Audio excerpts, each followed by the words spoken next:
Hey everyone, before I start today's edition of Coffee with Graeme, I just want to talk about something that I think is so important, and it's something that I regret not promoting. I promoted it back in my episode with Eugene Kaminsky. I promoted it after he left the interview, after we were wrapping things up. I promoted it near the end of that episode, and I never said the name, but I'm going to say it now. It's Crisis Services Canada, and what Crisis Service Canada is it's a suicide hotline prevention call line, or you can even text it. You can call them at 1-833-456-4566 24/7, 365 days a year, or you can also text them if you feel comfortable doing that at 45645, 4 p.m. to midnight Eastern time. And something happened earlier last week that really opened my eyes, and it really put things into perspective about how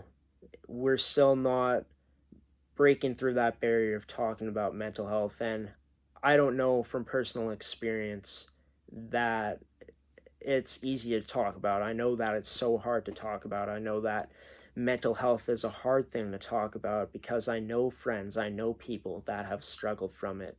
And I just want you guys to know, anyone out there that is struggling with mental health, that feels like there is nowhere to turn, just know that you have friends and family that love you and they care about you, and we want you on this earth. And you just got to know that you're never alone. So please, if you're feeling in need, if you're feeling like you're in a crisis, please give Crisis Service Canada a chance.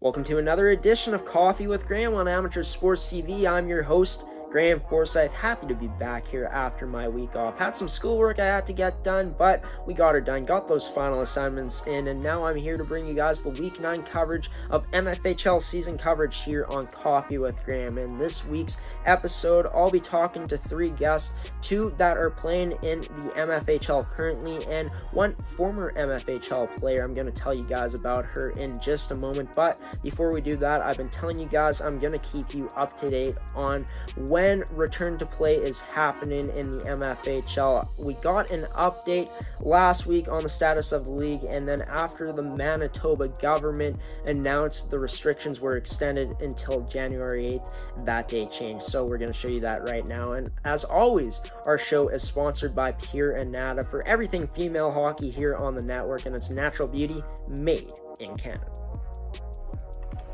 And if you haven't heard the news, return to play in the MFHL has been pushed back until after January 8th, 2021. The province of Manitoba has extended the current Code Red restrictions until January 8th. As such, the MFHL will not be looking to start up until after this date if and when the provincial restrictions and Hockey Manitoba guidelines allow for return to play. I did drop the ball in the interviews and said that potentially it would be back on January 8th, but in fact it is pushed back until after that January 8th date in 2020-2021. If you guys want to stay updated with everything return to play, be sure to stay up to date with us on Amateur Sports TV, as we will be keeping you guys updated, or simply go visit MFHL on Twitter, Facebook, and their website as well. My first guest needs no introduction, but I'm going to give her one anyways. She's a former Westman Wildcats forward. She played with the team from 2013 to 2017. In her career, she made it to 2 finals with the team. She also won back-to-back MVP awards in her final 2 seasons. Those were MFHL League MVP awards, and she was also selected to MFHL First Team All-Star teams in those final 2 seasons. She was selected to the MFHL Second Team All-Star team in 2014-15. She's continued her playing career up to this point with the University of Minnesota Duluth Bulldogs, where she wears the C this season, and it's her second season as a defenseman as she made the transition from forward to defense last year. And she's also had the chance to don the C with Team Canada and play at many different tournaments with Team Canada, and most most recently, she won the Game On Magazine Female Player of the Year award. It's former Westman Wildcats forward, now defenseman, Ashton Bell, joining me first here on MFHL Season Coverage for Week 9 on Amateur Sports TV. Joining me first here on Coffee with Graham's Week 9 edition of MFHL Season Coverage. You might know her, you might not, but she is a Westman Wildcats legend, Ashton Bell, former Westman Wildcat, played from 2013 to 2017 with the team, is joining me today. Not only is Ashton Bell a former Wildcat, she's played for Team Canada at the national team level. She has played for the University of Minnesota Duluth Bulldogs at the college level in NCAA Division I hockey. And the big reason why we're putting her on today's show is because she's the 2020 Game On Magazine Female Player of the Year. It's Ashton Bell. Ashton, thank you so much for joining me tonight. How are you doing? Good. Thanks for having me. And it's awesome to have you. I'm very excited for this interview. Going to get into a lot of stuff here from your career, from the Westman Wildcats to Team Canada, all the way to where you're playing now with the University of Minnesota Duluth Bulldogs. But we're going to start off with the big news, and it's recent news. You win the 2020 Game On Magazine Female Player of the Year. So congratulations on that award. When did you find out, and how did you find out about the award you won? Yeah, thank you. And I actually found out on Twitter. It's a huge honor to win that award, as there's so many great players in Manitoba and just like players that I've looked up to since I was a little kid. So no, like I said, it was a huge honor and very excited about it. And I mean, just looking at the past winners of this award, it's been an award for the past 2 years before this year. In 2018, Jocelyn LaRock won the award. And then in 2019, Kristen Campbell and Kirk won the award, 2 goalies. So for you to be in that category with players like LaRock, Campbell, and Kirk, it's pretty special, I'm assuming. Yeah, very special being able to play with all those guys. I've looked up to a lot of them and learned a lot from LaRock as well. So yeah, it's a very special and a huge honor. And I had a chance to talk to Scott Taylor, editor at Game On Magazine, and I got a chance to ask him why you won the award, and it was a committee of 6 people at Game On who chose you for the award, and it was based off of your 2019-20 season at UMD. And just looking at that season with UMD last year, I mean, you transitioned from forward into playing defense for the first time in your career. You put up outstanding numbers. I mean, most points by a Bulldog defenseman since 2010, 2011, and 5th most in a single season. So just talk about what it was like to, switch from forward to defenseman after all these years of playing forward for pretty much your whole career. Yeah, no, it was definitely a big transition, especially in the NCAA league, but playing a little bit D growing up throughout minor hockey and getting thrown in there every now and then with Team Manitoba, stuff like that. I've definitely had some experience in D, and that transition from forward to D was, I think, a really good move for me, and D suits my style of play more, I would say. So. And you'd say that was the biggest reason why they made the switch for you? Yeah, I would think so. I think I'm very defensive minded and like to see the ice in front of me and skate the puck a lot more. So I definitely have a little bit more time and space back there to do so. And just looking at your career at UMD, talking about why you decided to commit to the University of Minnesota Duluth. I mean, it wasn't your first choice. You committed to North Dakota, but then obviously, unfortunate, their women's program, they eliminated it. But why did you switch to Minnesota Duluth to, continue your playing career? Yeah, obviously I always wanted to play in the WCHA. I think it's an amazing league and very competitive, and Duluth is an amazing program. The facility here is amazing, and the people and the coaches are just outstanding. So it's definitely it was the best decision of my life, and I've had an incredible 4 years here already. And I mean, you joined a team where they're 5-time national champions in their history. And just looking back to that first season, you come in as a rookie and you put up solid production, 23 points in 35 games. Can you take me back to that year and what it was like playing at the college hockey level for the first time?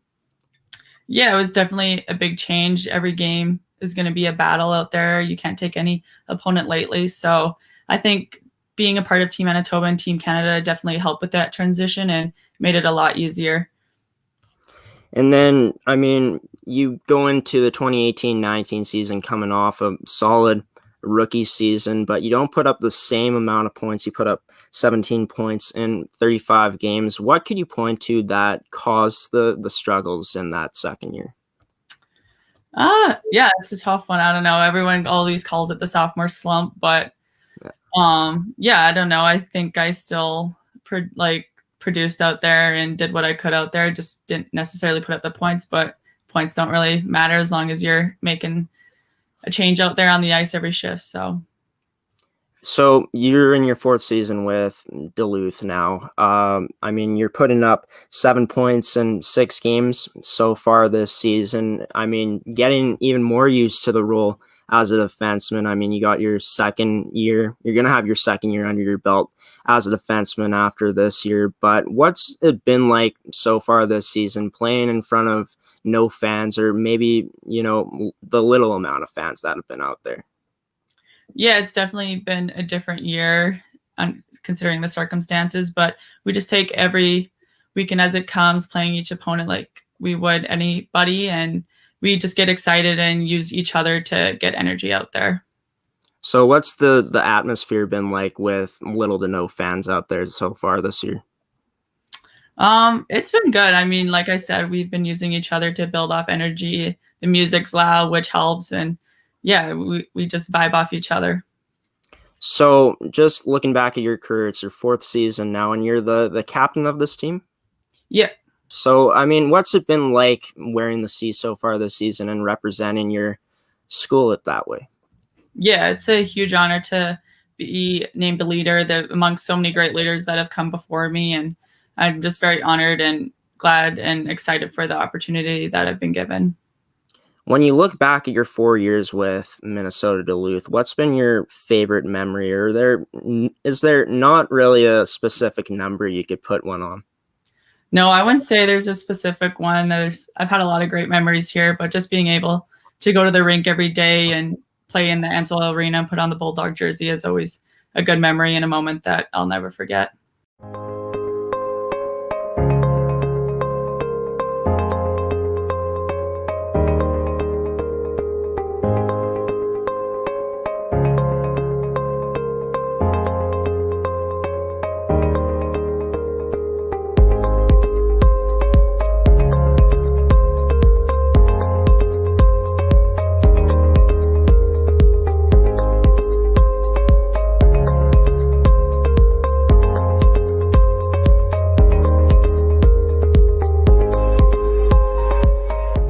Graeme Forsyth back here with Ashton Bell on MFHL Season Coverage. You just heard from our official sponsor of the show for everything female hockey here on the network, Pure Nata. And once again, the slogan is Natural Beauty Made in Canada. Be sure to check them out. They got some great beauty products out there. And for sure, with the holiday season, Christmas coming up, it could be a great gift for, you know, maybe a loved one or maybe one of your friends. So be sure to check out Pure Nata on their website and anywhere else you can find their products. So now we're going to talk to you, Ashton, about the career you had with the Westman Wildcats. And I mean, just looking back on it, you played 4 years, you got better every single season. You finished with 215 points in 138 games played with regular season and playoff games combined. I mean, 123 goals, 92 assists, and you guys got close to winning the championship 2 times. You made it in your first year, and then you made it in your last year. In your last year,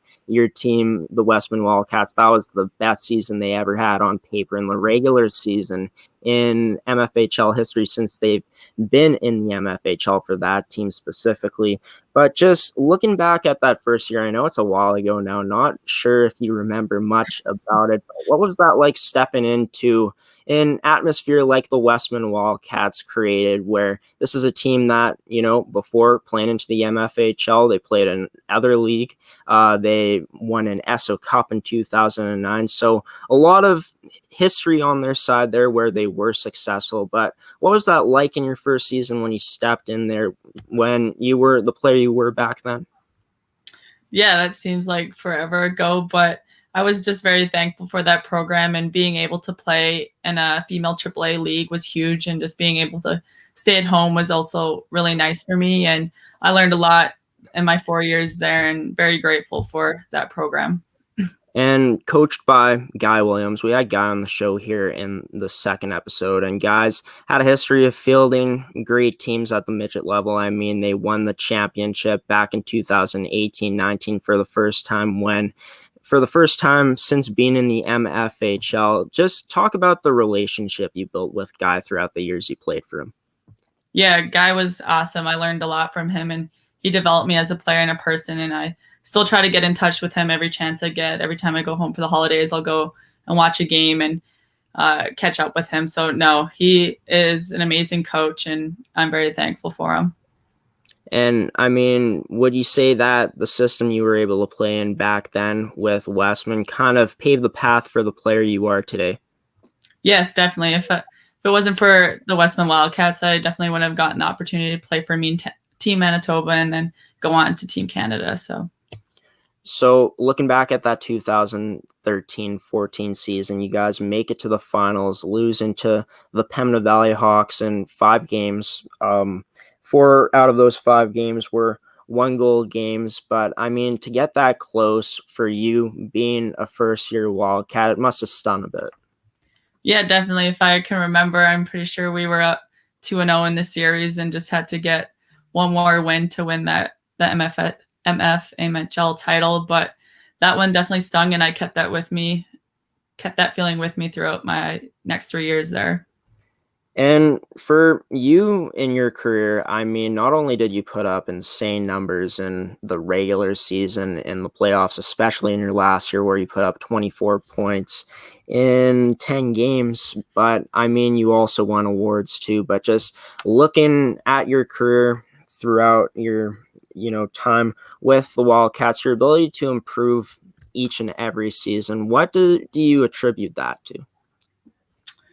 I think it goes with like my work off the ice, like doing the little things in the gym and doing things when no one's watching. Definitely made me get better throughout the years. And then just also the coaches, like I said, developed us really well throughout my 4 years there and prepared me well for college.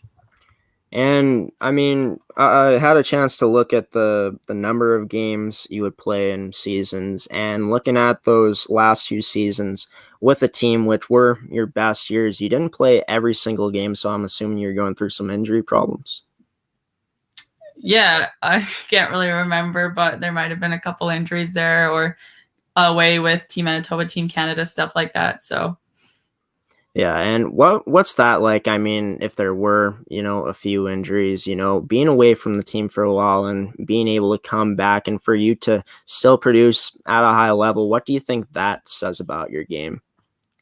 Yeah, I can't really say I've had like a really serious injury, nothing like ever major. I've had a few teammates that have had major injuries and had to persevere through that, but I've been thankful to not be too badly injured. So never like had to get away from my game for too long.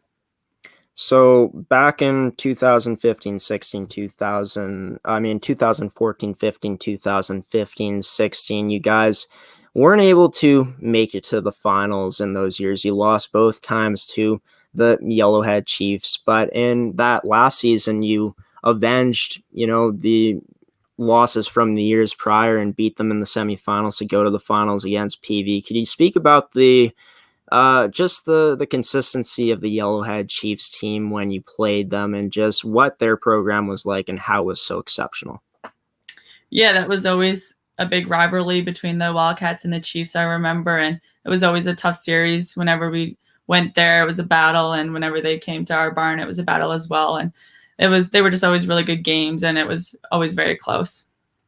And I mean, you made it to the finals in that first year. You guys make it back to the finals in your last year, where you won your second out of 2 MVPs. So you're back-to-back MVP winner. I mean, you had a playoff point production total for the ages where you had 24 points in 10 games. I mean, 14 of those were goals, 10 of them assists. But you guys run into a Pembina Valley team, and kind of ironic because Pembina Valley was the team that beat you back in the first year you played for Westman. So for you guys to, have the season you had, the best regular season in Westman Wildcats history, where you go 25-3-2-1, so 23 wins, 2 overtime wins, 3 losses, and one of them was an overtime loss. But for you guys to have such the season that you had, for you to have an even better year than you did before, where you won the MVP for the first time, winning your second one in as many years.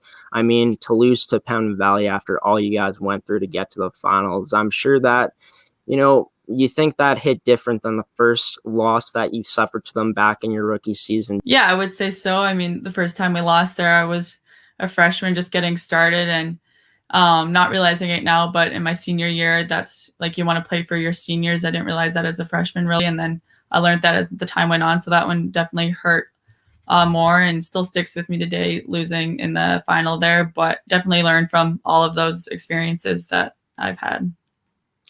So for you to be able to be a back-to-back MVP winner, I mean, you also got 2 first-team All-Star nominations, a second-team All-Star nomination as well in your 2014-15 season. You had the first teams in 2015-16, 2016-17. I mean, for you to be recognized for your play on the ice, I mean, what does that mean for you as a player, looking back and, looking back at you winning those achievements?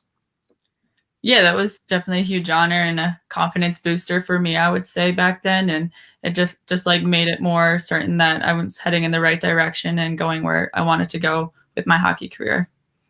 And you played with a player named Jace Magwood, a 2-time MVP as well. I mean, you and her were deadly together. I mean, just looking at the stats, you had a chance to play with her on teams for Team Canada as well, I'm pretty sure. Is that correct? Yeah.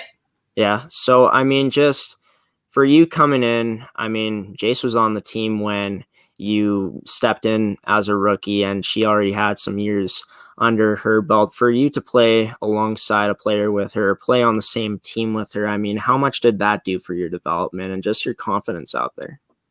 Yeah, that was huge that first year, especially being able to play with her right away and learn from her and start to like play at her level was definitely huge for me, and gave me a lot of she gave me a lot of confidence and taught me a lot about the game. So yeah, I'm thankful for Magwood, and I was very fortunate to be able to get the chance to play with her. Well, that's awesome. I mean, some great memories built up as well. Do you still stay in contact with Jace? I haven't talked to her in a little bit, no, but I know she did good things out there in Regina, and hopefully to see her over the holidays maybe.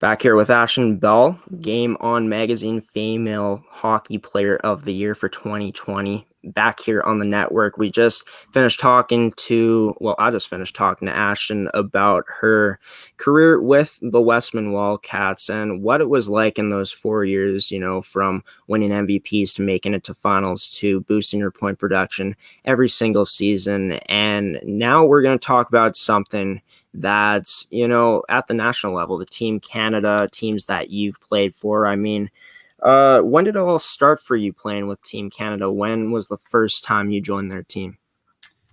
I can't even remember the year, but it would have been my first time playing U18s. So 2015, 2016, something like that, if I'm right. So 2016, around there. I mean, at such a young age to be able to, make a team like Team Canada, I mean, how much did that mean for you so early on in your career for not only your confidence, but I mean, getting there and just developing as a player? Yeah, no, it's a huge honor anytime you get the chance to go play for Team Canada and represent your country and wear the Maple Leaf. I still remember putting it on for the first time. It's such a incredible feeling, and just like being able to be amongst so many amazing coaches, athletes, and trainers there, you learn a lot and you get developed as a player and a person.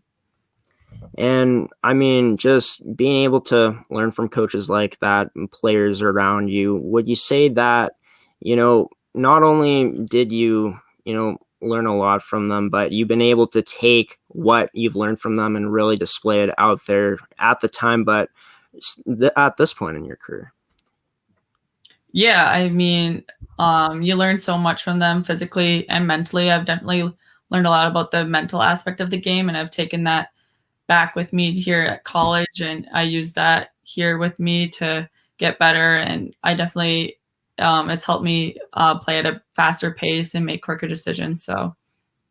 And you'd say those are the biggest things, is learning how to, move the puck quicker, learning how to be a bit smarter out there. You really, back then when you were playing for Team Canada at such an early age, that gave you even more of an advantage when you came back to play for the Westman Wildcats.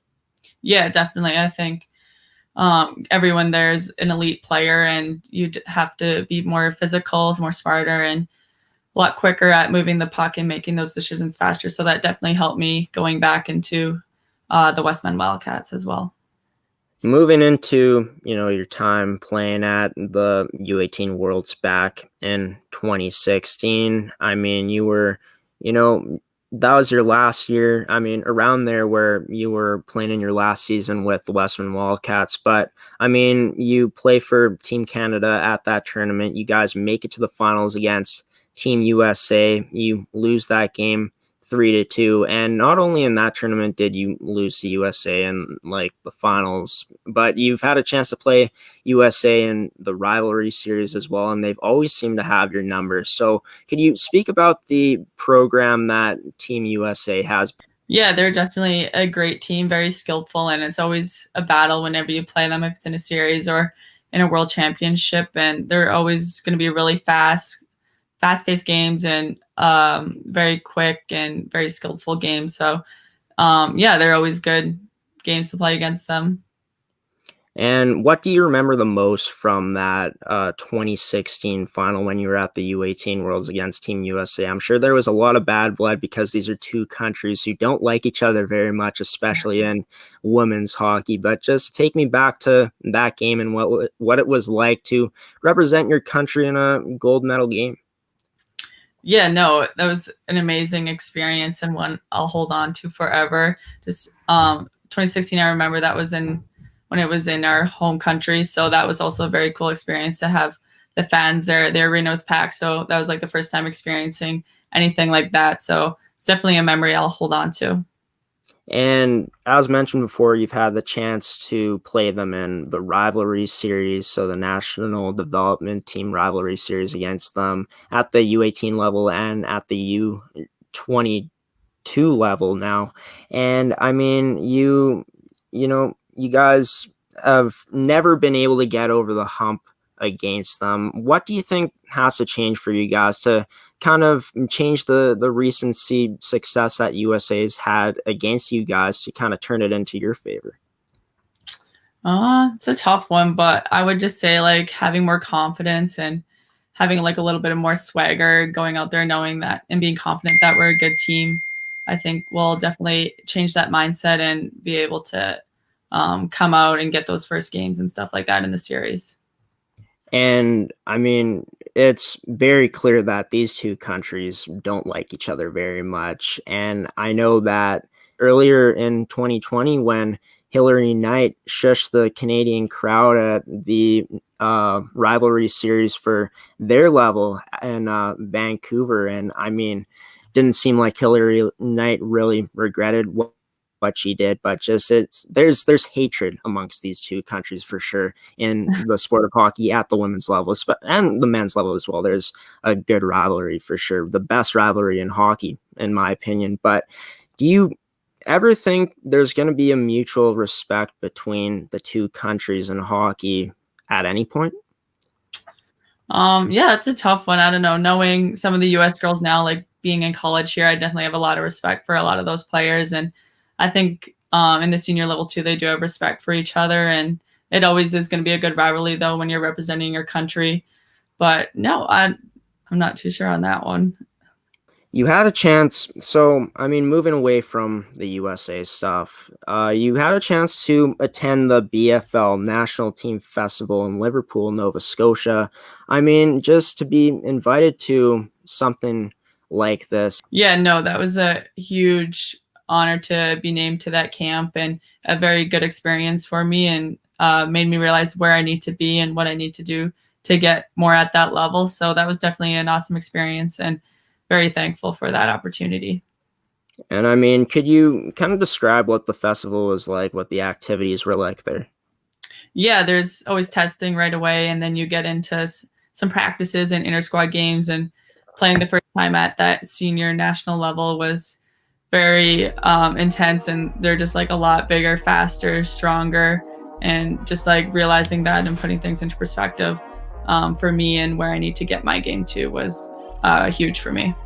I hope you guys enjoyed that first part of this edition of Coffee with Graeme's MFHL season coverage for Week 9. In the second interview, we shot it once. It was too long in length. We shot it again. It was almost the same length, about 10 minutes shorter. It's with Eastman Selects forward number 5, Madelaine Desrosiers, and Madelaine has had a great Eastman Selects career at the midget level up to this point. She had an even better Bantam career when you take into consideration the awards and the championship she won back in 2016-17, and she recently, well not recently, but back in late November, on November 21st, committed to the University of Western Ontario, and I got into that and everything to do with her career with the Eastman Selects. We also talk about a tournament where she represented Team Manitoba in a pretty special tournament. You guys are going to find out about this soon. It's Madelaine Desrosiers, number 5, captain of the Eastman Selects, joining me in this second interview on Coffee with Graeme's MFHL season coverage. Graeme Forsyth back here for our second interview of today's episode of MFHL season coverage, joined by Madelaine Desrosiers, number 5 for the Eastman Selects, captain for the Eastman Selects of this season. And tonight, or today, or tonight, whatever it is, interviewing her tonight. The episode's going out tomorrow morning. So today at 10:30 a.m., we're interviewing Madelaine on this Wednesday night here. I'm in Winnipeg, Manitoba, and we're going to talk to Madelaine about her, her career with Eastman so far, what it's been like, her career with Eastman at the Bantam level, and we're also going to talk to Madelaine about her commitment to the University of Western Ontario for the fall of 2021, so for next season's action at the university level. And you committed to the University of Western Ontario on November 21st. That's when the announcement was made. So first of all, congratulations on committing to a university such as the University of Western Ontario and continuing your playing career. Thank you. Yeah, so we're going to, first off, I'm going to start by asking you, why exactly University of Western Ontario? What made it so appealing to sign there? I was recommended to Western by my strength and conditioning coach, Bailey Bram. So right away, I knew that I could trust this offer, and I looked into it, and they had a great education program and a great hockey program, and I called the coach, and she was awesome. She was super nice, and she said all the things I wanted to hear. And also, my grandpa went to Western, so I saw that as a sign as well. And your grandpa went to Western. Obviously, you got a strong background of hockey players, as you told me yesterday, that all of your families played hockey. And I mean, for you to have so much talent in your genes, I mean, your work ethic as a parent too. I mean, you work so hard out there. From what I've seen, what I've heard, I mean, your speed is the most obvious strength of your game besides your work ethic, being a complete 200-foot player too, being a complete player. But I mean, how, cool is that to know that you've had a grandpa that's gone to this university and now you get to, represent the family name for the upcoming years?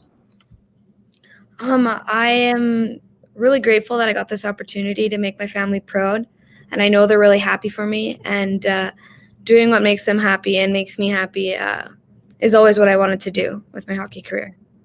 Moxley Candace is the coach, and you've spoken to her already. And Candace, she, took over the position in the summer of 2018. She's been a coach of that team for about 2 seasons now. I mean, they haven't been able to play this year since the season's been canceled due to COVID-19. But just looking at her resume, before she took the role of being, Western Ontario's coach, she coached the Markham Thunder to a Canadian Women's Hockey League championship at the Clarkson Cup.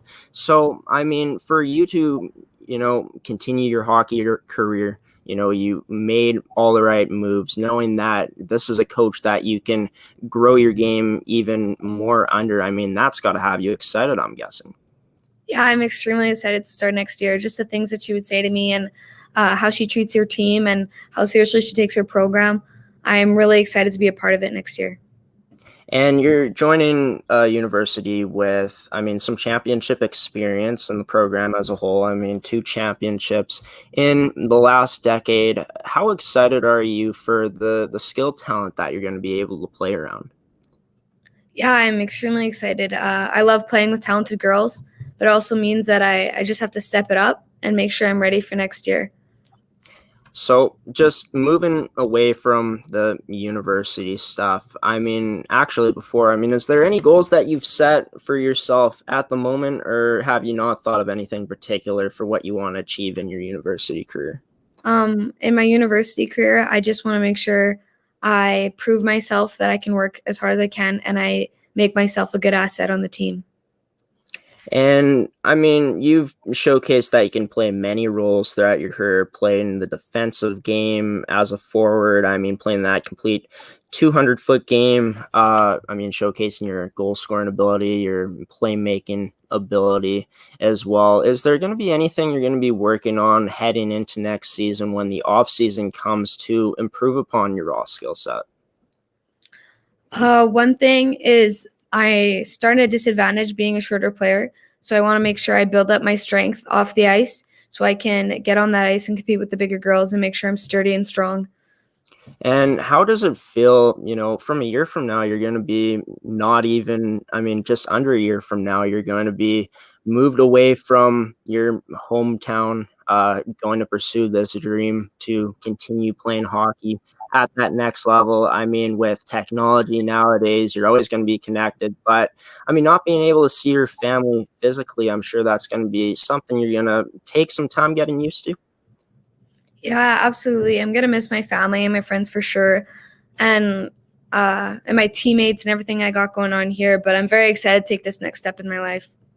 Yeah, and you're going to do some great things at the university level.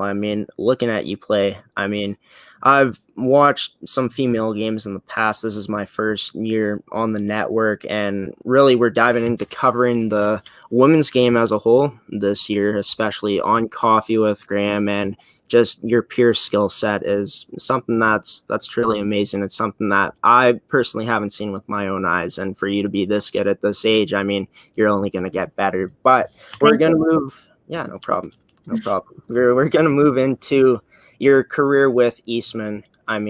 Starting off at the Bantam level, you played there for 2 years, and in 2016-17 is when you started there. You were on a team of older girls. You learned a lot from them, from what you've told me, and you guys ended up winning the championship that season. You guys were atop of the league in the standings in the regular season. You guys went on quite a run in the playoffs, but just talk about that season and what made it so special. That was a big season for me. It was the first year that I started playing girls hockey. And at first I didn't want to play girls hockey. I wanted to stay with the boys. I didn't think it was going to be as competitive. But I was proven wrong immediately when I got into that program. It was such a learning experience for me, learning how to take hockey more seriously on and off the ice and meeting all these new talented hockey players that I didn't know before, obviously. And yeah, it was a start to a great Eastman career, that's for sure. And you guys won the championship. You told me that you guys finished atop of the standings. And you said one of the things that made this team so special was the willingness to play for each other, sacrifice so much out there, and just the work ethic of this team. And that lines up with who you are as a player. Is, just talk about, the aspects of what made this team so special. Did you guys have to work with it, or was the skill there from the very start? Well, we did start with a lot of skill. We had a talented group of girls, but what made us champions was that we worked hard off and on the ice. We all wanted to win. We all wanted to be there, and we took the game very seriously. You win a championship in your first year as an Eastman Select at the Bantam level. I mean, just it's a while ago now, but it's something that I'm sure you haven't forgotten, winning that championship, just the experiences that you guys went through throughout that playoff run. Yeah, it was great. Winning that championship was our goal from the start. It was first thing our coaches said is that we want to win provincials. So when we finally got there and won that championship, it was just a huge relief to finally get there. And just you told me yesterday that there were a lot of nerves going into that first game of the playoffs. Do you think, for you guys, just starting off with this, I mean, you guys were able to overcome that obviously and become champions of the league. But I mean, do you think that points to how great this team is, that not only you guys had the skill, the work ethic, but you guys were able to overcome adversities like that? Yeah, we were really good with the mental game off the ice, and I think that got to be credits to our assistant coach, Terry Patrick, who stressed the mental game on us a lot and made us realize that we had to be ready for the game the moment we touched the ice, and that made it a lot easier to get over the nerves.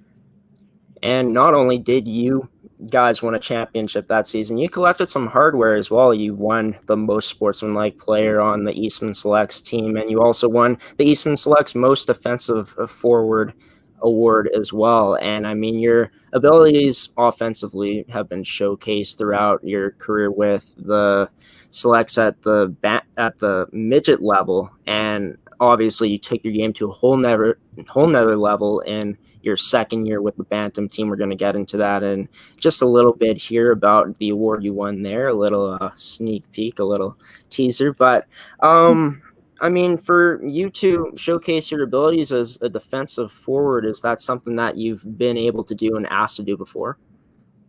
Yeah, my coach in Bantam stressed a lot about how our D zone is 10 times more important. You can't score goals if you don't play defense first. So we worked a lot on positioning and back checking and all that stuff. So I took that to heart, and I worked really hard on my defensive game. And I take pride in being a defensive forward. And the defensive game, I mean, it comes natural for some. Some have to work at it. Is it something that you felt that it was there, but you had to put in a little bit more work to really polish your game in that aspect? Yeah, I'd say my dad was my coach for a lot of years, and he made sure I wasn't just trying to cherry pick for goals, that I always came back and played defensive. So it was there, but in Bantam, I really worked hard on it and polished over my game defensively. And I'm not quite sure if you do this, if it's something you've learned to do. I know that, I mean, talking to you yesterday, you said that you've really taken an emphasis of off-season training. You've taken that part of your game seriously, and you realize that you got to take that seriously after, the championship season, really learning from this group of girls. But did you ever watch film at an early age and really study your game from a perspective of you, seeing yourself playing the game from video? In Bantam, we didn't really have video for our games, but in midget, Bill made sure we had our games videotaped every game, and he would assign us games to watch and see what we did bad and see what we did good and analyze every aspect of our game defensively and offensively. So in midget is when I really started watching myself play and seeing how I could improve. And you said that, like you told me yesterday, that you took off-season training very seriously going into your second year as a Bantam Select. Just talk about the things that you really worked on heading into that second season at the Bantam level. I really worked on my shot. I wanted my shot to be harder and more accurate. So my dad set up this net in the basement, and I would come in the basement and I would shoot a lot. And I worked on my strength because I didn't want to be a small hockey player that got pushed around. I wanted to be strong so I could stand up against those bigger girls. and you guys come in as defending champs into the season. You guys lost a lot of pieces heading into your second year on that Bantam team, and I mean, it really forced you to step up and take a bigger role out there, a more important role out there, I'm guessing, without all that talent you guys had from the year before. But just talking about how you handled the expectations and just the workload in that second year. In my second year, I had to step up to be a leader, and I hadn't really done that before. So it was learning a lot, and I tried to take what my leaders from when I was a rookie in Bantam and do what they did, and I tried to be as much as a role model for those rookies. And there was pressure, of course, but I had my teammates there with me, and they always supported. So it wasn't as hard as a role to fill as I thought it was going to be. I just needed to work hard and make sure the girls on my team were working hard too. And how did you guys fare in the standings that season? We did fairly well. I'd say we finished top of the standings, like closer to the top that year. We did all right. So moving into playoffs, and you told me this story yesterday, and I'm going to let you tell it. I mean, you guys are in a big, elimination game against Central Plains. That's who it was, yeah? Yeah, semifinal game of provincials. Yeah. And we were playing Central Plains, and we came back 4-1. And in the third period, we tied it up 4-4. And I just remember thinking, oh my gosh, we got this game in the bag. The energy we got is unreal. We're going to win. And it was 4-4, and there's like 2 minutes left. And then this girl, Ocean Asham, who I ended up playing with a couple years later, comes down the ice and just scores this beauty goal to win the game and make it 5-4. And that was just a game I'll never forget. It was so high energy, and I forever wish we could take it back and win that game. Yeah, and I mean, you're so close to getting back to that championship. I mean, it's honestly a game of inches at that point, as the cliche saying goes. But I mean, obviously a heartbreaker from you guys. But I mean, you have to feel proud of yourselves as a team because, yes, you come in as defending champions, but you didn't exactly have the same group of players. And for you, you stepped up tremendously in that season and really led this young group of girls to the place where you guys were to get to that provincial semifinal. So just talk about how proud you were of that group of girls as a whole and how they really grew throughout that season to get to the point that you guys got to. Yeah, well, towards the end of the season, you don't really notice. But when you think back to some of those first practices towards the end, you just realize how much growth every player had and how much we worked together as a team towards the end and how much work we put through the year that really showed through at the end as we worked as a team. And yeah, I was proud of those girls and how well we improved throughout a season of hockey. And for you, you win the Most Valuable Player Award. That's the award I was hinting at earlier, but Most Valuable Player Award for the Eastman Selects in 2017-18. And I mean, just all the things you went through that, your last game against the Central Plains Capitals. I mean, for you guys to, have the season you guys had, and for you to win the MVP in a season where you had to step up into a role you said that you've never really taken before and really elevate your game. How special was receiving that MVP award for you? It was very special to me because I worked hard that season and it was such a talented group of girls. So I was proud of myself for working hard, but I was also proud of our team because we came together really well towards the end of the season. Even though we lost, we worked hard right till the end. We're going to go to our first commercial break here. We're going to continue talking to Maddie about her career with the Eastman Selects midget team. We're going to talk about the career she's had so far playing at the midget level, and we might also talk about one tournament in particular that she had wearing a Team Manitoba jersey. So stick with us. We're going to go to a commercial break here. I'm Graeme Forsyth. I'll be back with Madelaine Desrosiers in this edition of Coffee with Graeme MFHL Season Coverage. At Super 8 Winnipeg West, we have your comfort in mind with free Wi-Fi and free daily Superstart breakfast. We also have guest laundry facilities, a state-of-the-art fitness center, and a jetted hot tub. Sleep well in a spacious guest room equipped with plush new bedding, a 50-inch flat-screen HD TV, microwave, mini refrigerator, and Keurig coffee maker. Or book a suite with a kitchen, ideal for extended stays. Super 8, Winnipeg West, located just inside the perimeter on Portage Avenue. Back here on season coverage, MFHL season coverage with Madelaine Desrosiers, number 5 for the Eastman Selects, captain for the Eastman Selects for 2020-2021. Their season is on pause right now, hoping to get back at that January 8th date when hopefully code red restrictions will be lifted here in Manitoba. Hopefully that happens. Not crossing my fingers, but I mean, crossing my fingers that it happens. But you know, Maddie, I talked to her about just the commitment to the University of Western Ontario early on, and then we dove into her time, her 2-year career with the Bantam Eastman Selects. Now we're going to move into her time with the Midget Eastman Selects at this U18 AAA level, and you know, you emphasize off-season training so much heading into your second season as a Bantam Select. So I'm sure heading into the season with the Midget Selects team, I mean, knowing that there's no guarantees in hockey. I mean, even though you had the skill set, you worked tremendously hard. But what were the things that you worked on specifically heading into that first season to try to make that team? I heard a lot of things about Bill going into that season, so I knew he took his off-ice extremely seriously, and I heard about the beep test that everyone had to do at tryouts, so I knew I had to work on my cardio. That was something I worked really hard on the off-season before the tryouts, and I needed to be stronger. I needed to be bigger. I knew Bill didn't want girls who could be pushed over easily, so I needed to make sure I was sturdy. And what were the things you did to get stronger, work that cardio, just all the things that you did? I made sure I shot lots of pucks at home. I have weights at home. I'd go for runs. I'd get teammates to do workouts with me. I did everything I can. I got my cousin at the cabin. We would do workouts in the garage every morning. Yeah. So, yeah.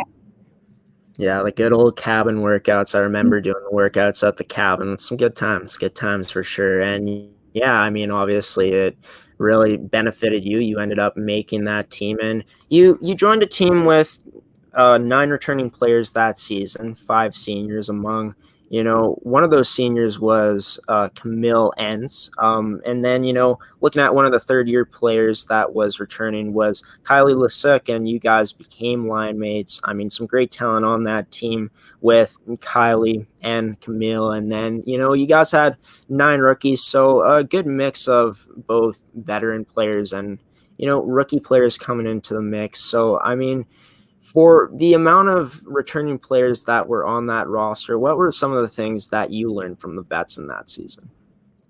I learned so much from those girls. They took their hockey very seriously. They were always ready to go before the game.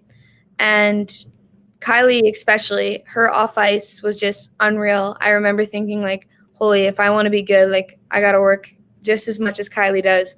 And Cam Enns, who would shoot an insane amount of pucks every night. It really showed on the ice with that insane shot she had, and they just inspired me to get my stuff together and to make sure if I wanted to get to the best level that I needed to put in the work. In that season, I mean, you come in as a rookie, and obviously you got the natural skill sets like the speed. I mean, you've learned how to play the game exceptionally at 2 ways. And I mean, as a 2-way player, I mean, you worked on your shot, but what would you say was your biggest strength in that first year as an Eastman Select at the midget level? I'd say my biggest strength would be my relentlessness. I made sure that every shift I went out there, even if I was having a bad game, that I was just moving my feet. If things weren't going my way, I just told myself, just move your feet. And that's what I tried to do. And I watched some game footage from your guys' last game against the Winnipeg Avs this year before the league shut down to suspend the season for the time being. And what I noticed is your speed is ridiculous. And I'm sure that with off-season training, I mean, you can only get better if you're working on cardio, working on speed. I mean, I'm sure you've done wind sprints, stuff like that, but has your speed come natural, or is it something you've had to work on throughout your career? My parents put me through a lot of stride camps, and I remember doing those as I was young and thinking, why am I doing this? It's not hockey. But thinking back, working on my stride would really benefited me in the game. So I'm really grateful that my parents made me do that. Regular season that year, you guys finished with a record of 15, 11, 2, and 3. Not sure if that's exactly the record, but it's roughly around there. You guys finished 5th place behind the Yellowhead Chiefs. That's the team you guys went up against in that first round. You guys got swept. But I mean, getting swept is always tough. Losing is always tough, but getting swept especially in the first round, because you just don't want the season to be over. You probably look to the vets and feel bad for them too about the players who are aging out, especially for those seniors who were the ones aging out. But just what were the takeaways you had from that series as a whole and your first taste of playoff hockey at that level? Playoff hockey is just a completely different game. And in Bantam, we didn't really have playoffs by provincials, which is not quite the same, but playoff hockey is just a completely different atmosphere. And I learned a lot from that first series, and how you have to be ready as soon as you hit the ice, because it's a relentless game. And if you're not ready to go, the other team will take advantage of that. So it was a big learning playoff. How did you grow throughout that series? The nerves really got to me at the beginning. So I grew in trying to tame myself down and being calm and ready for the game and getting that mental part of the game ready to go. And the year was obviously not a disappointment, but a disappointing finish. And you had a chance to, finish the year off with a different group of girls at, playing for Team Manitoba at the National Aboriginal Hockey Championships for Team Manitoba in 2019. So at the end of your season, and, you guys made it to the finals, got a silver medal against Team Saskatchewan, dropping that game 5-1 in the finals. But I mean, just being able to play with talents such as Aaliyah Baker, Haley Johnson, Draw Simone, who is a player that plays in the league now, captain for the Yellowhead Chiefs. I mean, playing with this different group of girls, this group of girls that you've played against in the season, girls you built up rivalries with. I mean, getting to come together and play with them, how was that experience? It's just one of the reasons why I love hockey so much. I was playing with girls that I wanted to kill on the ice, and then all of a sudden we're wearing the same jersey and we're teammates. And just playing with that variety of skill in the team, it was just an amazing experience. I love that team.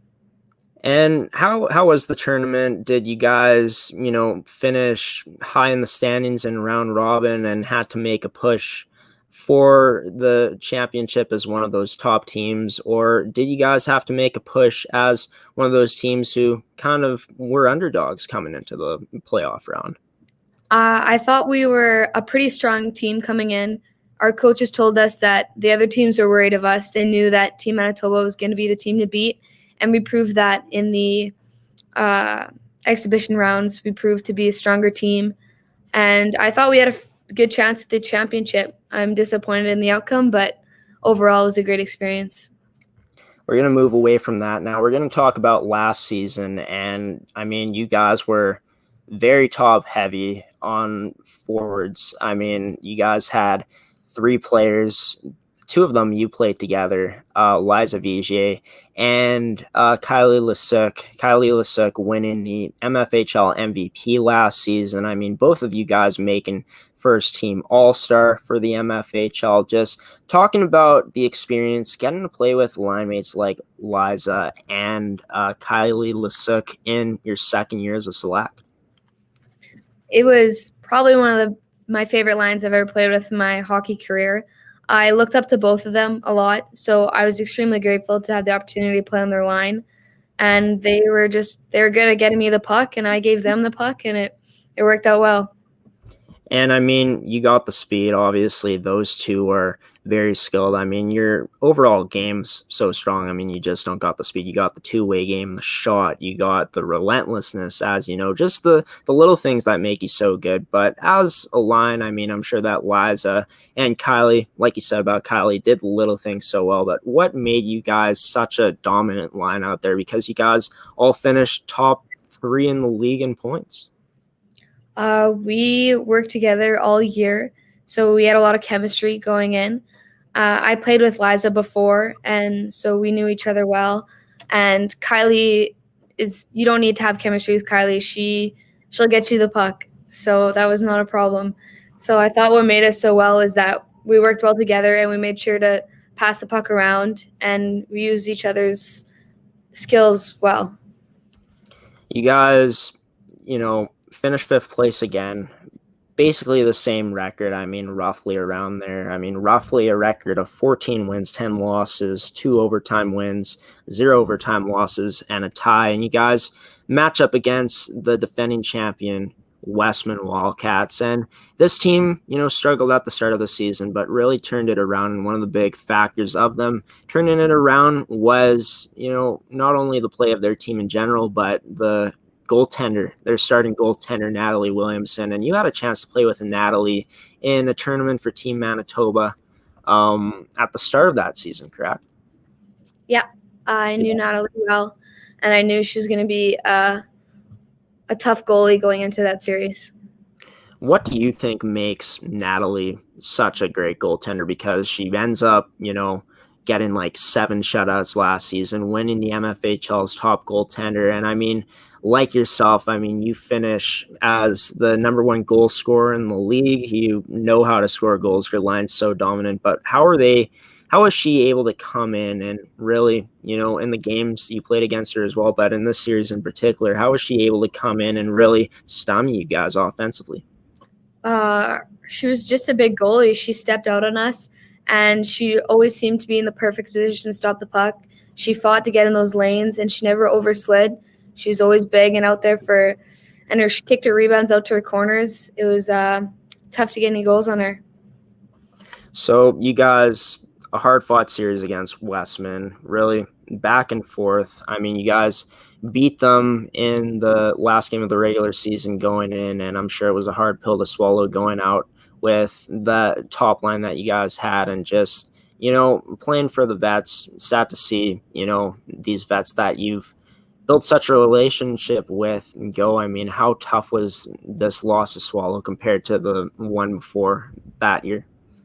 It was really tough because this series we lost in Game 5, and we worked so hard during that series. We played our hearts out in that very last game as well, and it was sad that we didn't get the outcome that we did, but we really did put it all out there, so can't ask for much more than that.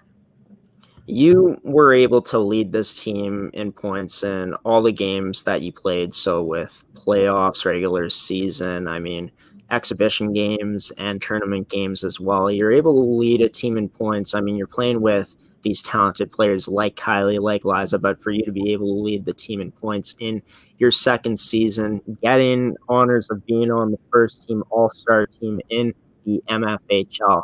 I mean, how, blessed were you? Well, not blessed, but happy were you to see, your hard work, your dedication, just the season you had be rewarded with something like getting the first team All-Star award?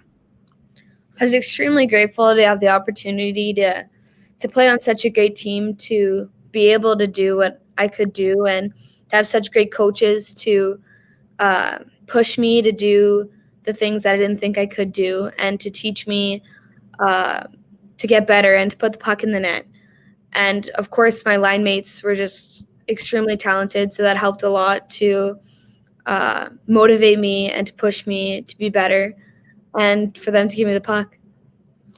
And I mean, just talking about your coach, Bill Graham, had him on in one of our episodes of season coverage, and I know what you're laughing about. Just the camera angle Bill had, it was hilarious. It was classic. Oh my gosh. It was a classic Bill moment. Yeah, Bill didn't know that the camera was on. Awesome. I love it. Got the text from him after the episode aired, and he was a good sport about it. It was hilarious. But, I mean, you talked about how Bill emphasized off-season training, fitness, coming in to your first year where you made that team.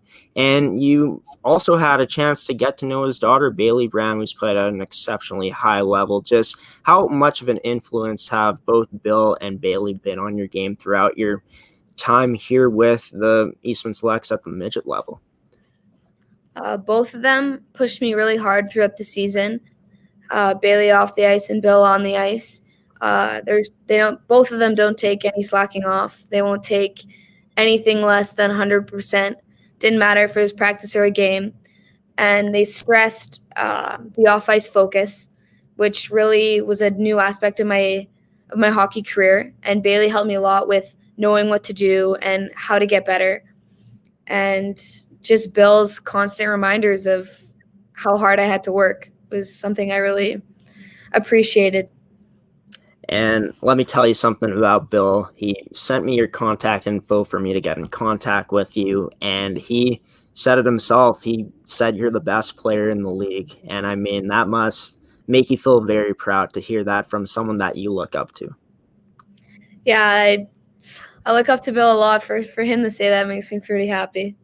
Yeah, and honestly, after seeing you play from the little amount of time that I saw you play in, a little bit of that game footage you guys had against your last game against the Avers before the pause, I mean, you got the natural skill sets to make that claim. And even though the points haven't been there this season, I mean, when you guys come back, I'm sure that you're looking to, make amends for the early season struggles you've had on the scoreboard. Yeah, I'm definitely planning to come back a lot stronger than how I started the season.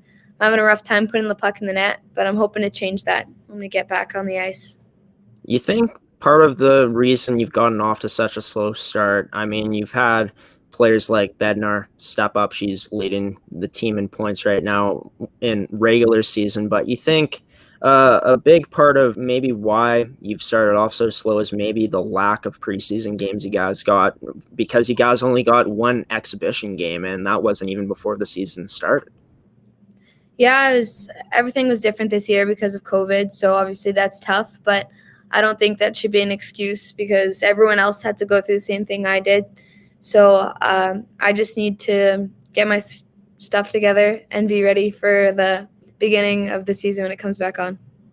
You're about to drop a different word there. I caught myself. It's good. It's good.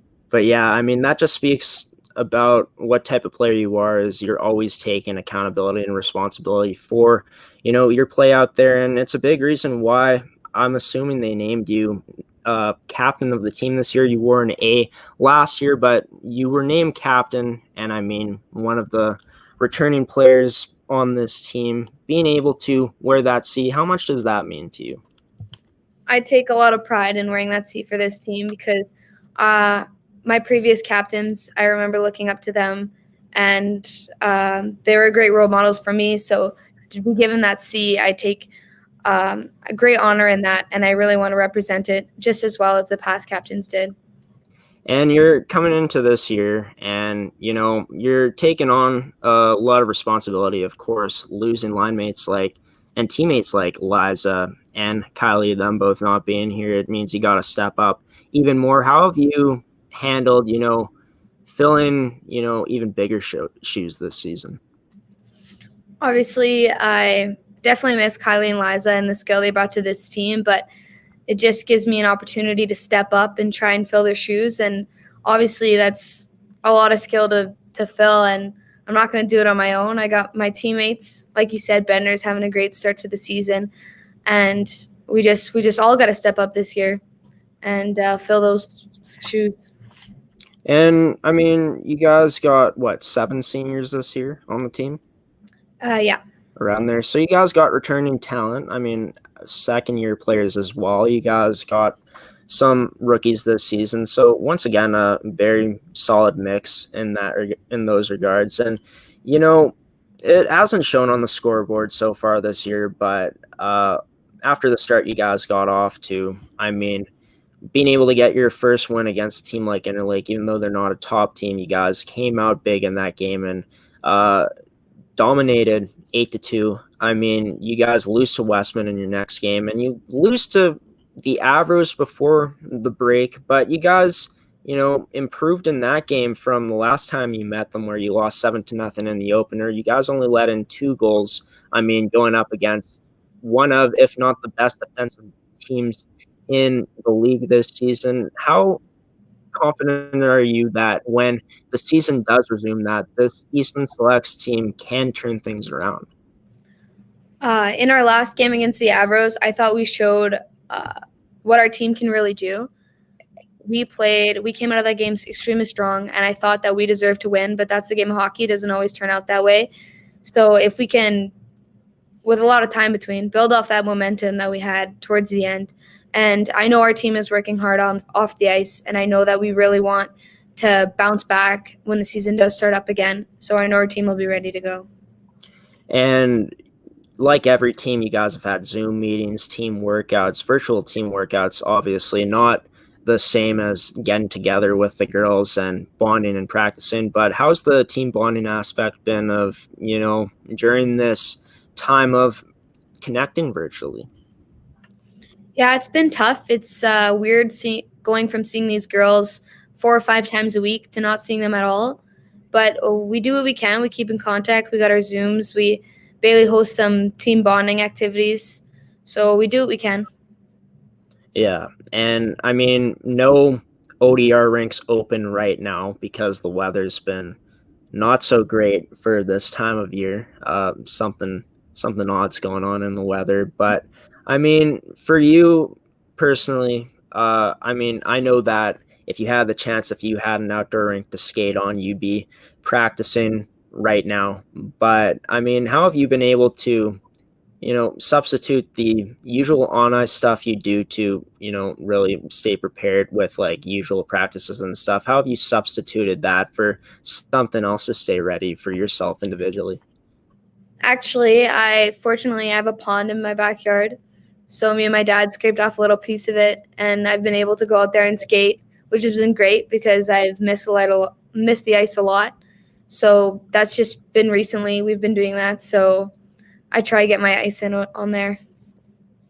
Yeah, and I mean, you're one of the lucky ones. I mean, getting to have an outdoor rink. I mean, I'm dying to get back on the ice myself for sure to, play a little bit of shinny. But yeah, thanks for joining me today, Maddie. It's been fun talking to you, and hopefully you guys get back to it soon on that January 8th date or whenever the season comes back to play, and hopefully you guys can, start to climb those standings, and come playoff time, if there is playoffs, I'm not sure what's going on, you guys can be a formidable competitor out there for these top teams, and maybe, just maybe, shock the world and win a championship. Madelaine Desrosiers joining me on this edition of Coffee with Graeme MFHL Season Coverage. We got one more interview for you guys coming up next. After this break, it's Madison Smith, number 8 for the Winnipeg Avros, joining me to talk about her career as a Winnipeg Avro so far and what it's been like to sign her commitment officially with Trinity Western. I'll be right back here on the network. Graeme Forsyth, host of Coffee with Graeme, MFHL Season Coverage.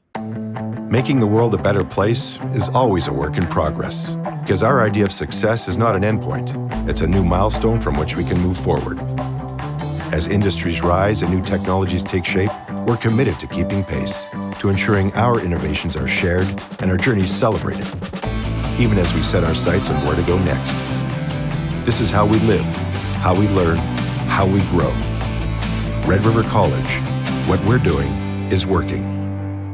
Joining me now is Madison Smith, an Avros defenseman. She's an assistant captain for the Winnipeg Avros. She also signed a commitment with Trinity Western University. She committed to the university on September 7th and signed on November 25th. And we're doing this recording the day before this episode of Coffee with Graeme's MFHL Season Coverage comes out. So Madison is joining me on this wonderful Wednesday afternoon here in Winnipeg, Manitoba. There's not much snow on the ground right now at this time of year, so it's a bit bit strange, I do gotta say, but Madison, how are you doing today? Thank you for joining me on this edition of Coffee with Graeme MFHL Season Coverage.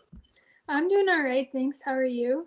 I'm doing good, doing good. It's going to be fun to get into why you signed with Trinity Western and just your Avros career in general, because I've read a lot about you. I've heard a lot about you, and you have been a huge part of this D-Corps, especially last year, and you're a huge part of the D-Corps this year. But we're going to start with your commitment to Trinity Western. And as mentioned before, you signed your commitment there officially on November 25th, but you first committed in September 7th. And I'm sure with your resume, the resume you've built up as a Winnipeg Avro, your skill set, just the all-around game you possess as a defender, I'm sure that you had a lot of other offers on the table, or was Trinity Western one of the few that you had? Trinity Western was one of the few that I had. I was also talking to a few others.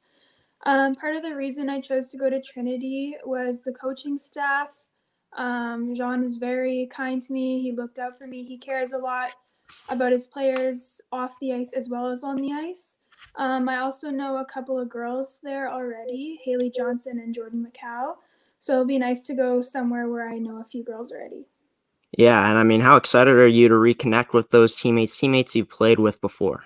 Super excited. I miss them both so much. They just came home for the holidays. I can't go see them because of Code Red, but hopefully next year will be a lot of fun. And I know that Code Red, especially for athletes and minor sports, especially here in Manitoba, with every single league getting shut down, no one's allowed to be in sports facilities right now. How have you handled this whole experience so far this season? I mean, you went through it last year where you guys didn't get to finish off what you guys started, getting to the finals to play the Winnipeg Ice. That got postponed due to COVID-19 when the pandemic first hit. But how have you handled it this year? It's been tough. My mom just bought us some hockey tiles to stick handle with. We've been doing 2 Zoom workouts a week with the Avros, and I've also been trying to do some off-ice cardio. The strength coach at Trinity Western has been sending me some cardio work as well. And how much of an emphasis do you put on your off-ice work? Obviously, it's a huge part of you guys staying in shape right now, staying in game shape to be ready for when the season comes to play once again. But how have you, over the years really emphasized the off-season training part of your game and just the off-ice work that you do? Lots of times it's been tough, and I've been a little bit lazy, but it's hard. You have to push yourself to do it even when you don't feel like doing it. And that's really what can put you ahead of other players. And have you found it's been a bit different trying to motivate yourself without, maybe having someone to be there with you in a normal gym compared to you being in a home setting?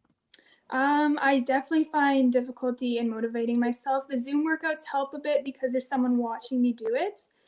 And then when I go for runs or things like that, I'm outside, which is easier than just doing some exercises in my basement alone, because then I find I can cheat a little bit.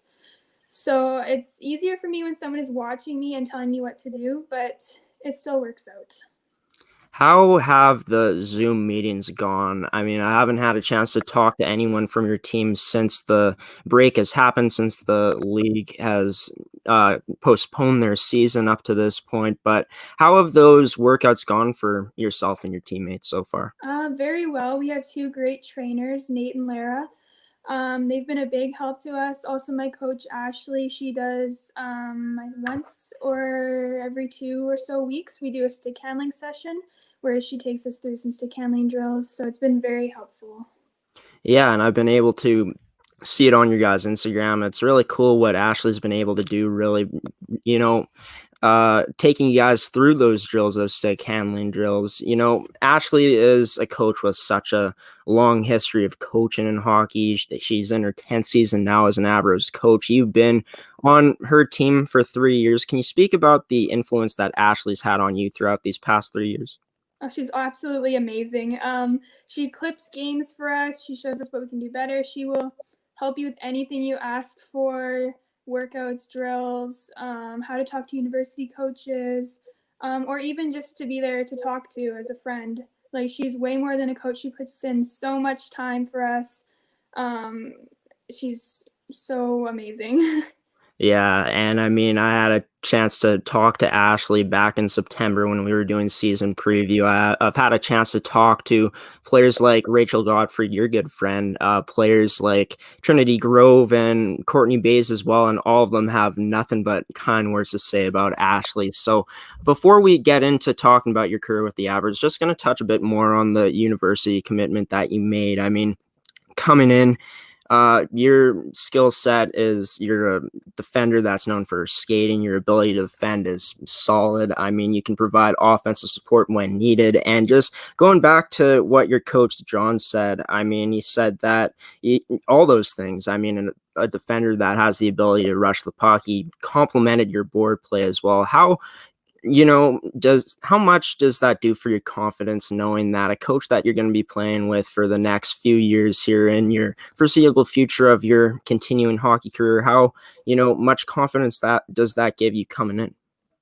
It gave me a boost of confidence. It also made me want to do better and to work even harder to impress him and to live up to his standards. And I mean, you still got some business to take care of, you and your teammates this season. You guys are pushing to get back to the championship series. I mean, you've been to the finals once. You made it last year. You didn't get to play there. And now you guys are sitting at first place right now. But I mean, looking ahead to the university season next year, hopefully we do get to see university hockey and all hockey get back to normal next year, where we could have fans in the stands too. But how excited are you to, first off, start your career with Trinity Western and, set goals for yourself for the upcoming years? I'm super excited, but also a little bit nervous just with going to BC. I'll be living away from home for a bit. I think it's going to be lots of fun. It looks like a great environment for me to learn and play hockey. And do you have any goals that you've set for yourself right now? I want to work on my cardio a bit more. I know that some of the girls who have gone to Trinity wish that they had done a bit more cardio before they've gotten there, because it is a little bit of a faster game. So hopefully I'm looking to get better at that and some upper body strength. And you haven't had fans in the stands, or many fans in the stands this year, due to, COVID-19, the restrictions when we were in the orange zone at the time, or whatever zone we were in. But I mean, assuming that hockey gets back to normal next year, we're assuming that this COVID-19 virus goes away by the time you're playing in university next year. I mean, university hockey, I'm sure the fans coming to the game, it's at another level than any hockey that you've probably played in your life. I'm assuming that it's going to be that way. How excited are you to play in front of a large group of fans at those games? It does seem a bit nerve-wracking, but also really exciting because, again, I haven't had a big crowd since I guess in March, really, for playoffs, and we didn't even get to finish the finals, but I am excited to play in front of a lot of people.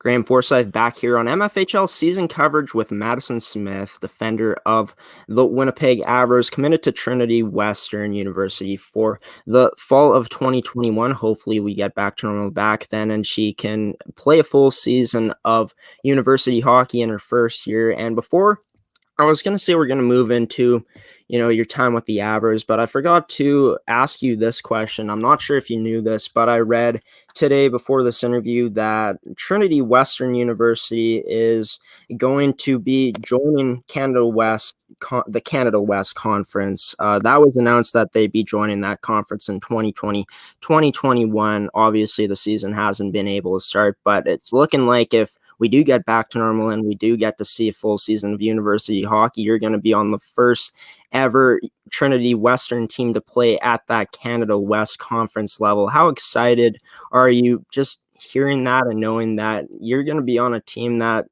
has a lot of history coming its way? It's going to be really exciting. I'm looking forward to that. I feel a little bit bad for the girls there this year because they didn't get to play a season, but hopefully next year it'll look better. So we're going to move in now into your career with the Avros. It's your third season now. You're wearing a letter this year, but we're going to go all the way back to your first year. And 2018-19, you come into this Winnipeg Avros team who's, throughout the years solidified themselves as a contender, but you get there on this team with a bunch of returning players on that back end. I mean, just talking about just the spot in your lineup that first season, were you playing heavy minutes in that first year, or were you kind of playing on the back end of things? I felt that it was really fair play at the beginning. Me and my other rookie D partner, Kyler, we were given a fair chance. In playoffs, we got played a little bit less because the other 4D were all vets and one a second-year player, and they had more experience. But we did get a chance in the playoffs as well. Yeah. And I mean, coming in, you were able to get a chance in the playoffs, like you said. And I mean, I'm sure just your experience before, you were always a defenseman that could be relied upon. And for you to be able to do that in the playoffs, being able to play in bigger moments, how much of a confidence booster did that give you in your first year, knowing that you did a lot of things right to get to that point and they were paying off? Whenever we were put out there, like me and Kyler McLeod, we get really excited, but also really nervous because we didn't want to mess up for the other girls. But yeah, it was a bit of a confidence boost that our coaches put trust in us that we could do well. So just talking about the finals and the playoff run that you guys went on in that first season, Madison, I mean, you guys battled through a lot of adversity in those playoffs. You guys faced elimination in that first round against Pembina Valley. I mean, you guys went to 2 5-game series, came out on top of both of them before going to the finals against Westman. You guys beat Pembina Valley in the first round, and then you guys went on to beat Yellowhead in that semifinals round. And you go to play Westman in this final, a top team in the league, the number 1 team, and you guys did face some adversity in that series as well, losing a couple of veterans, some key pieces. But could you just talk about the finals ride and that playoff experience last year that you, not last year, but in the first year that you gained as a player? And I know that you did step up in those big moments and contributed on the back end for your team. I mean, in the defensive zone that season, but just talk about that playoff run and that finals run you went on in 2018-19.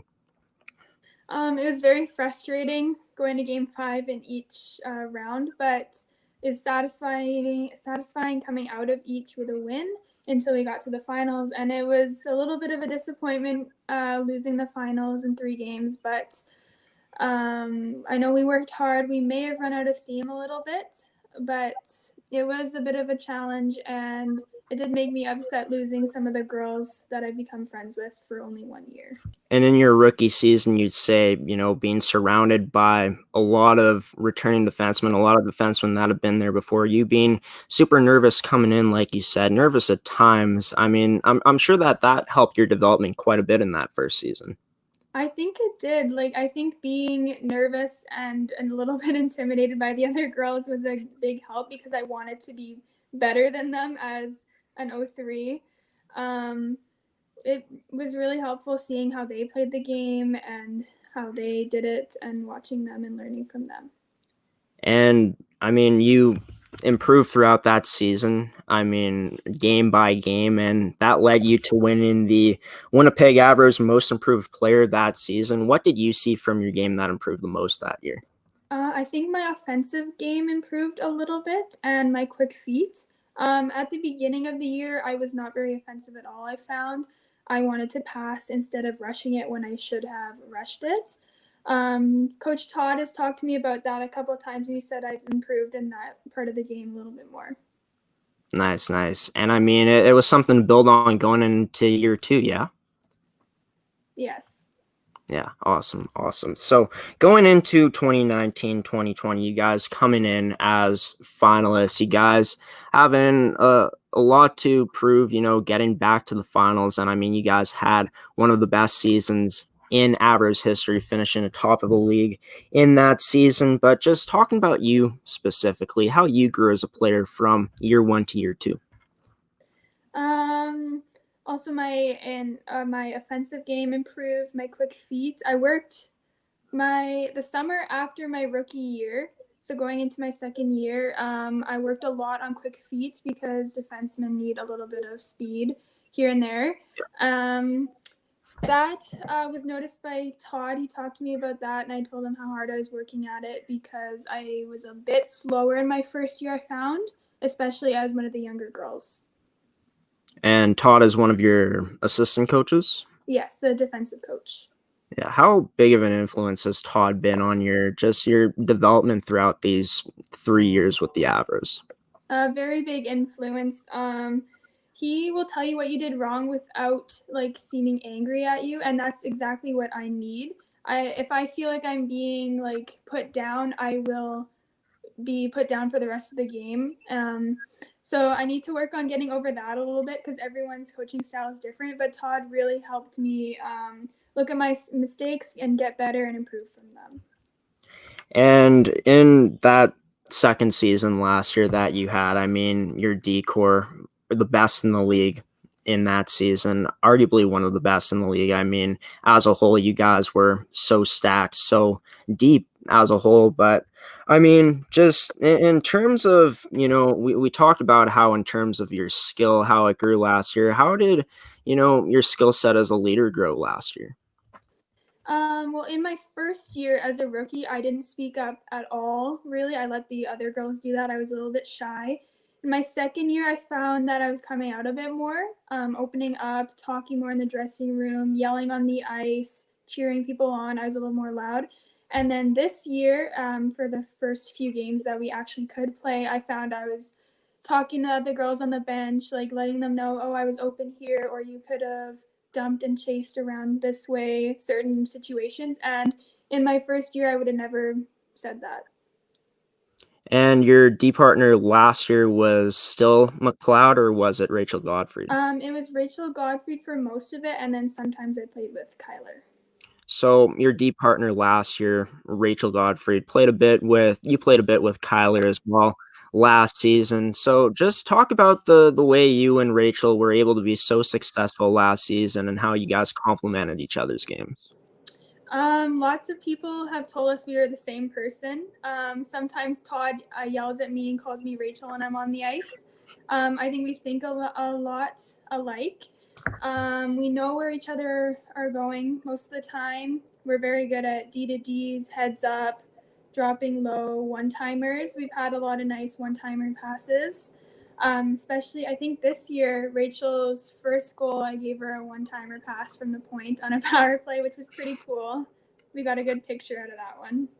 That's awesome. And I had a chance to look at your stats last season. You had 24 points in 55 games in total. You didn't play as many games as most of the players on the team. Were you battling injury last season?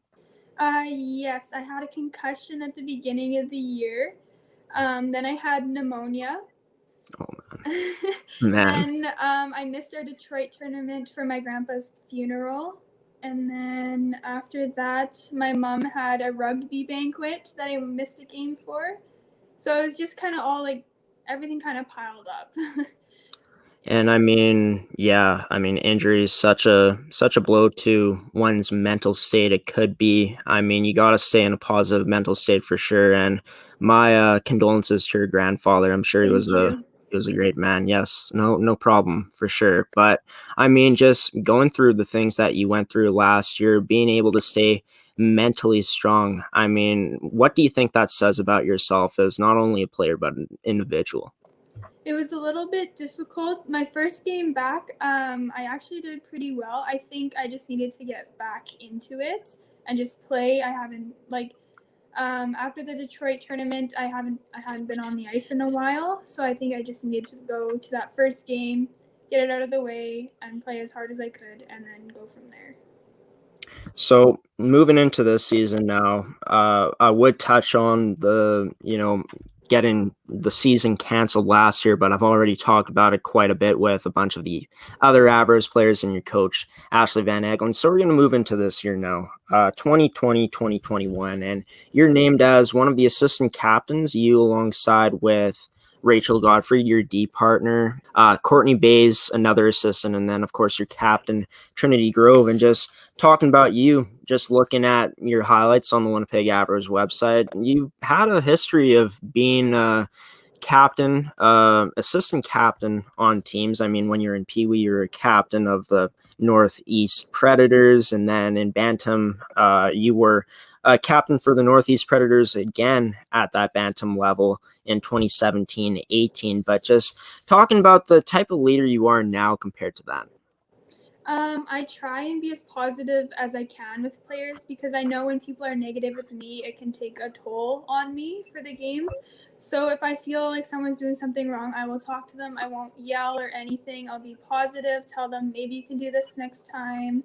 I've also found that I have spoken up a lot more this year than in past like Pee Wee and Bantam leagues. Yeah, that's about it. Like, I just need to stay positive with players because that, for me, is what can help.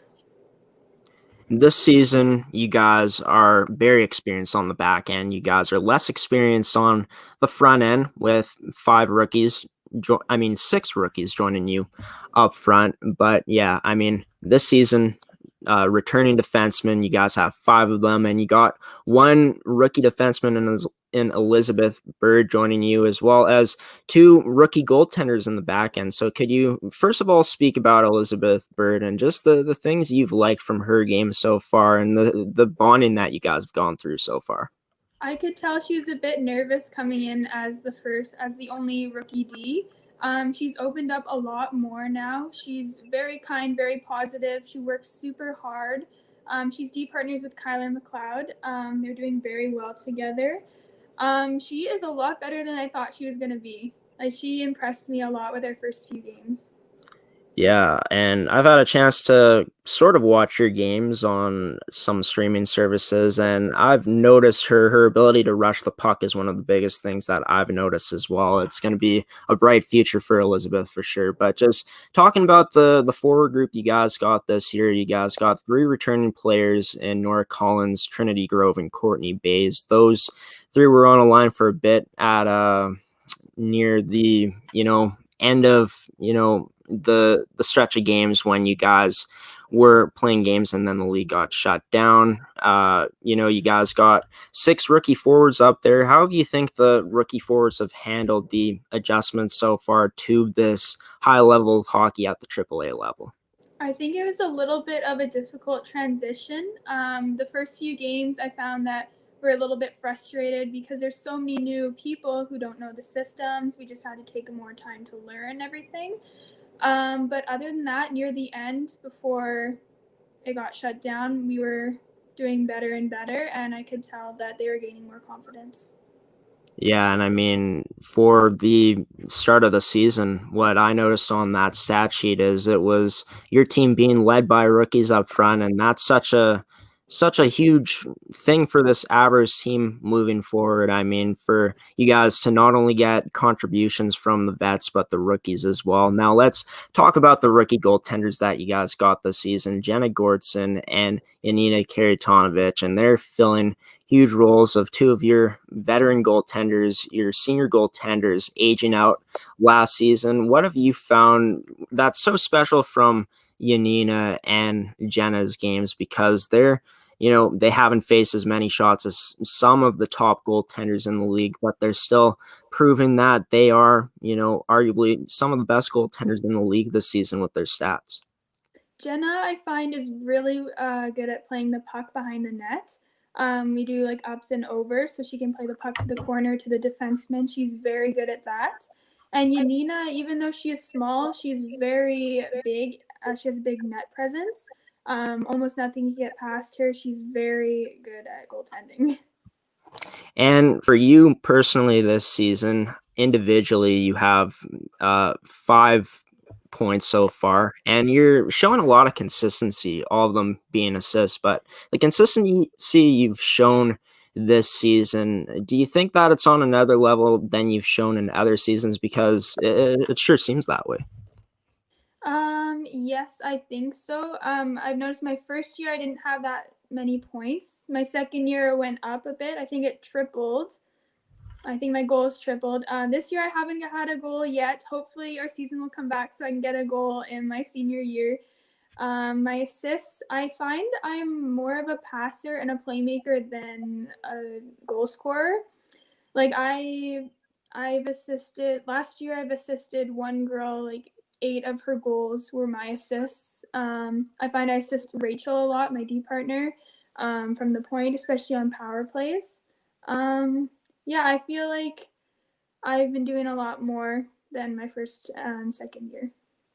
This Winnipeg Avers team, 7-1, top of the league after losing the second game of the season to the Yellowhead Chiefs. You guys have gone on such a run. I mean, 6 wins in a row. You guys, didn't play your best game maybe against Eastman in that final game before the break, but you guys still got that win 2-0. But it seems like this team, if things continue the way they are, if you guys don't lose a stride when the league returns to play, because it's so unpredictable to predict, because no teams have, been together since the pause has, gone into effect. So we don't know which teams are going to stay the same or which teams are going to get better. But are you confident with the skill set of this team, the key returning players you got back, the experience on the back end, and the way your goaltenders have been playing, that you guys can come back when the season returns to play and really pick up from where you guys left off? I'm really confident in us. Everyone has been working really hard on Zoom workouts and on their own and with stick handling Zooms. I think everyone is just waiting to get back on the ice. I know Code Red has apparently been extended to January 8th now, and ODRs I don't think are open, and it's pretty warm here. So I don't think too many lakes are that frozen either. I'm not quite sure. So it's a bit difficult to get on the ice to practice, but I think we'll be just fine.